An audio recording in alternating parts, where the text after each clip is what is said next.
지난해 5월 경기 수원시의 한 교차로. 신호를 무시한 채 우회전하던 버스에 치여 8살 조은결 군이 숨졌습니다. 사고 이후 8개월 다시 현장을 찾았습니다. 보시는 것처럼 우회전 신호등이 있는 사거리입니다. 그런데도 지난해 이곳에서 사고가 났던 건데요. 사고 이후에 횡단보도가 노란색으로 더 눈에 띄게 바뀌었습니다. 차량 대부분은 우회전 신호등에 맞춰 주행합니다. 아이가 있어서인지 우회전하기 전에 항상 멈췄다가 사람이 없을 때 우회전 신호등이 없는 곳은 어떨까? 취재진 차량이 우회전 차선에서 멈추려 하자 뒤에서 바로 재촉이 이어집니다. 전방 신호가 빨간색일 때 반드시 정지선 앞에서 멈춰야 하지만 많은 차량들이 속도를 줄이지 않고 지나갑니다. 보행자가 횡단보도를 건너고 있는데 우회전하는 차량도 보입니다. 여러 가지 케이스가 많다 보니까 내용이 되게 복잡하고 헷갈리더라고요. 우회전 사망사고 가운데 36%는 대형 차량에 의해 발생합니다. 버스나 화물차는 우측 사각지대가 넓어 반드시 속도를 줄여야 합니다. 우회전할 때 잠시 멈춘 뒤 출발하는 게 얼마나 도움이 될까? 차량이 천천히 갈수록 회전 반경이 확보돼 안전하게 우회전할 수 있지만 속도를 줄이지 않으면 반경이 좁아지면서 뒷바퀴 근처 구조물이 바로 차에 치였습니다.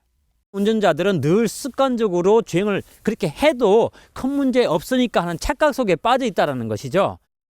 전방 신호가 빨간불이라면 반드시 멈췄다 우회전해야 합니다. 녹색불일 때는 그냥 지나가도 되지만 길을 건너려고 하거나 건너는 사람이 있는 경우엔 멈췄다 출발해야 합니다. KBS 뉴스 이원입니다.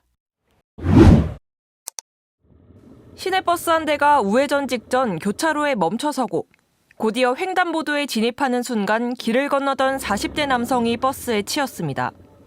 뒤따르던 오토바이 운전자가 황급히 달려갔지만 이미 40대 남성은 의식을 잃은 채 쓰러졌습니다. 초록색 불이 바뀌면서 갑자기 사람을 횡단보도 앞에서 박았습니다. 사람이 맞고 튕겨나가는 모습을 보고 바로 뛰어가서 사고를 당한 남성은 다행히 의식을 회복해 생명에는 지장이 없는 상태입니다. 사고가 난 횡단보도입니다. 버스는 이곳에서 우회전을 하다 이미 반대편으로 건너고 있던 보행자를 쳤습니다. 앞서 지난달 25일에도 경기 군포에서 50대 여성이 우회전하던 버스에 치여 숨졌습니다. 전방 차량 신호가 빨간색일 때 우회전하는 차량은 반드시 일시정지하도록 법이 바뀐 지 10달이 지났지만 우회전 보행 사고는 여전합니다. 심지어 올 상반기 우회전 사고로 인한 사망자 수는 법 개정 전보다 37% 늘었고 사고 건수는 지난해 같은 기간보다 1.5% 감소하는 데 그쳤습니다.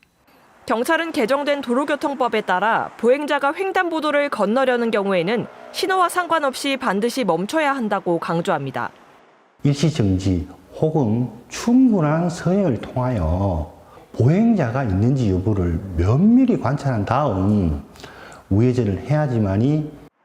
경찰은 횡단보도 우회전 방법에 대한 홍보를 강화하고 보행자를 무시하고 빠르게 달리는 등 사고 위험성이 큰 위반 사례에 대해선 강력한 단속을 이어갈 방침입니다.